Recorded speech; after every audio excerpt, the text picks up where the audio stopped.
जी, Dubai से बात कर रही हूँ मौलाना। बहुत माशाल्लाह अच्छा दर्स था, काफ़ी नॉलेज मिला है। अल्लाह आपको सलामत रखे। अगर हम हमारे कोई मरहूम को ख्वाब में देखते हैं और जैसा वो अज़ाब में है, कुछ तकलीफ़ में है, तो वाक़ई में यानी वो सही है वो ख्वाब, यानी अज़ाब में है हमारे मरहूम, या ऐसे ही यानी एक ख्वाब है जो हम नॉर्मल देखते हैं, जो जिसका कुछ मायने नहीं होता है? और अगर हम इस्तग़फ़ार की तस्बीह पढ़े वो मरहूम के लिए, तो उनके गुनाह बख्शे जाएँगे? अगर हम यहाँ पर यानी ये दुनिया में बैठ के तस्बीह पढ़े उनके लिए इस्तग़फ़ार की? जी, ये जो आपने बात की है, ख्वाब में हम मरहूम को देखें तो असल ऐसा नहीं है कि जो हम देख रहे हैं वैसा ही मरहूम है, असल ऐसी बात नहीं है। जो हम मरहूम को देख रहे हैं वो हो सकता है कि जैसा कि दिखाई दे रहा है वैसा हो, लेकिन ये बहुत कलील अफराद के लिए, पाकीज़गी के ख़ास मराहिल के ऊपर पहुँचे हुए अफराद के लिए है। अमूमन जो इंसान अपने मरहूमीन को देखता है वो इंसान के वजूद में उसकी मोहब्बत है, जिस मोहब्बत को उसकी क़ुव्वत ख़याल तस्वीर कशी करके उसके सामने अयां कर देती है। लिहाजा अगर ये सच्चा ख्वाब हो, क्योंकि ख्वाबों की 3 किस्में हम पहले तफसीली पढ़ चुके हैं, उसी से ये ताबीर है।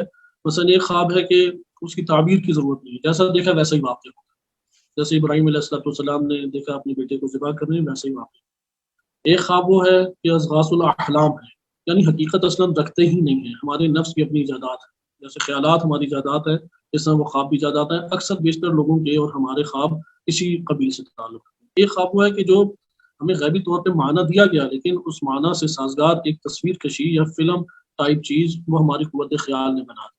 अब हम उस तस्वीर कशी को और उस फ़िल्म टाइप चीज़ को देखते हैं, लेकिन उस माना तक नहीं पहुँच पा रहे कि इससे क्या मुराद है। मतलब हम इतना देख रहे हैं कि मैं पानी के किनारे पे जा रहा हूँ, बहता पानी है, फिर आगे बढ़ के चंद चुल्लू पानी पीता हूँ।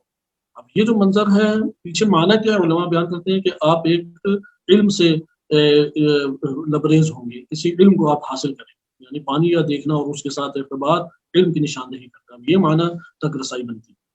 अब आए आप अपने ख्वाबों की तरफ कि जो मरहूमीन को देखते हैं तो वो अज़ग़ासुल अहलाम में ज़्यादा है, पहले दोनों कबील से नहीं। यानी ख्वाब की ताबीर फ़क़त ये जो आखिरी मैंने किस्म बयान किया वो ख्वाब की ताबीर उसकी हो सकती है, बाकी ख्वाबों की भी ताबीर नहीं है, बातिल है। अज़ग़ासुल अहलाम की भी ताबीर नहीं है, वो हमारे नफ्स की अपनी इजादात है। हमारे अंदर मोहब्बत जो है या उनका शदीद गम बिछड़ने का, उसकी तस्वीर कशी हमारे ज़हन में हमारे नफ्स ने कर दी, अव्वल चीज़।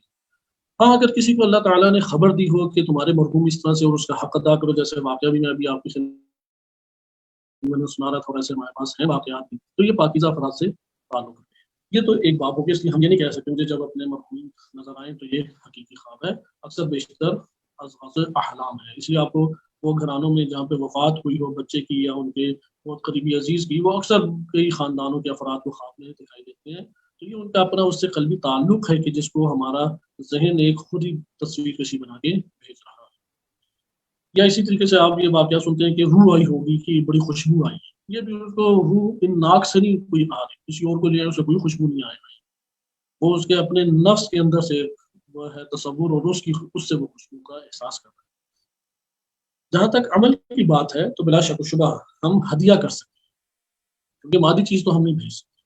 हम हदिया कर सकते हैं। हदिया कैसे? क्योंकि एक मौज़ू हमारा इन बरज़ख के अमूर में रह गया कि वो क्योंकि सारी तफ़सीलें एक पुरानी दुरूस हैं, सारी तफ़सील बयान नहीं हो सकती। हम इस दुनिया में जो अमल अंजाम देते हैं, जिस तरह लोबिया की मिसाल मैंने दी थी कि लोबिया जैसा जैसे घुलता है, यही लोबिया तने में मुंतकिल हो रहा है। इसी तरीके से जो अमल अंजाम देते हैं, वो अमल मेरे नफ्स के अंदर मुंतकिल होके नफ्स का हिस्सा बन रहा है। यानी अगर मैं कोई बड़ी खूबसूरत वादी, चाँद, सितारे, कहकशाएँ चीज़ें देखता हूँ, वो मेरे नफ्स का ही हिस्सा है, कोई बाहरी चीज़ नहीं। इसी तरह साँप, बिच्छू, रीछ और ये सारी बलाएँ देखता हूँ, वो भी मेरे नफ्स का हिस्सा है, कोई बाहर की चीज़ नहीं है। लिहाज़ा अमल तो नहीं हम किसी को दे सकते, किसी के लिए अमल मेरा मुंतकिल नहीं हो सकता। इसलिए इस तरफ तवज्जो रहे, मैं किसी के लिए भी अमल अंजाम दूँ, मेरा अमल मेरी ज़ात का हिस्सा बने।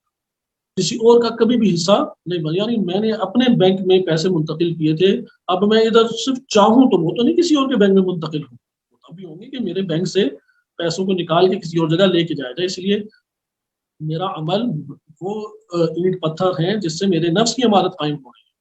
लिहाज़ा मेरे नफ्स की जब इमारत कायम मेरे नफ्स के ऊपर हो रही है, वो किस तरह से मेरे कहने से कि अभी अमल मैं दूसरे को दे रहा हूँ तो उसके लिए हदिया कर रहा हूँ। नहीं, अमल हदिया नहीं होता। अमल इंसानी नफ्स का हिस्सा बन जाता है। लेकिन इस अमल के ऊपर अल्लाह ताला हमें अज्र भी देता है। एक है अमल के मुताबिक इंसान का अज्र और एक है अल्लाह का फ़ज़्ल, फ़ज़्ल इलाही जारी होता है। फ़ज़्ल कहते हैं ज़ायद, ज़ायद चीज़ों को फ़ज़्ल कहते हैं।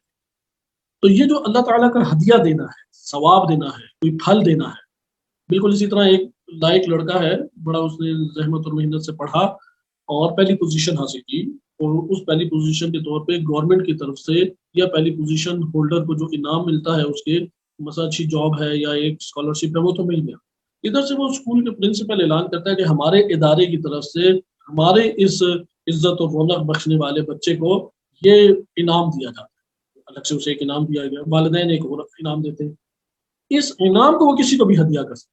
وہ یہ نہیں کر سکتا کہ مثلا میں اس دنیا میں اس نے علم حاصل کیا فزکس کیمسٹری کا، وہ کہ یہ جو میں نے علم حاصل کیا یا قرآن کا حفظ کیا ہے یہ میں ہدیہ کرتا ہوں اپنے مثلا والدین حافظ بن جائیں گے، کوئی کبھی بھی حافظ نہیں بنے، مجتہد اپنا سارا علم بھی ہدیہ کر دے تو وہ عالم نہیں بنے گے۔ ہاں اس علم کے حاصل کرنے کی بنیاد پہ اللہ تعالیٰ جو انہیں عنایت کرے گا، اس عنایت کردہ چیز کو وہ اللہ تعالیٰ کی بارگاہ میں یہ فرماتا ہے یا اس پرنسپل کو کہتا ہے کہ جو آپ نے مجھے دینا ہے، میری خواہش یہ ہے کہ آپ یہ میرے والدین پھر آپ کا جو ہدیہ تھا دے دے گا۔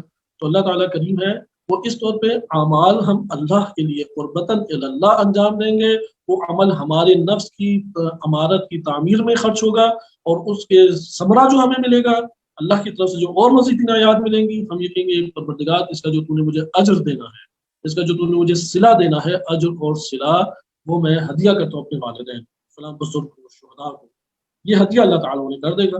اس ہدیہ کرنے میں یعنی آپ دعا کریں گے اللہ کی بارگاہ میں کہ ہدیہ کریں، آپ درخواست کریں گے اللہ کی بارگاہ میں ہدیہ کرتے ہیں، اور اللہ تعالیٰ پھر وہ ہدیہ کر دے گا، اور وہ کریم ذات ہے، اس لیے وہ جو دوسروں کے لیے آپ ہدیہ قرار دیں گے اللہ تعالیٰ آپ کو بھی وہ اپنے فضل اور کرم سے وہ چیز عنایت کر دے گا۔ اس طور پہ آپ ہر کار خیر، تسبیح ہو، نماز ہو، روزہ ہو، حج ہو، زکوٰۃ ہو، ہر چیز کے اوپر جو اللہ کی طرف سے خصوصی ہدیہ ہے، فضل الہی جو میسر آ رہا ہے، اس کو آپ ہدیہ کر سکتے ہیں۔ جیسے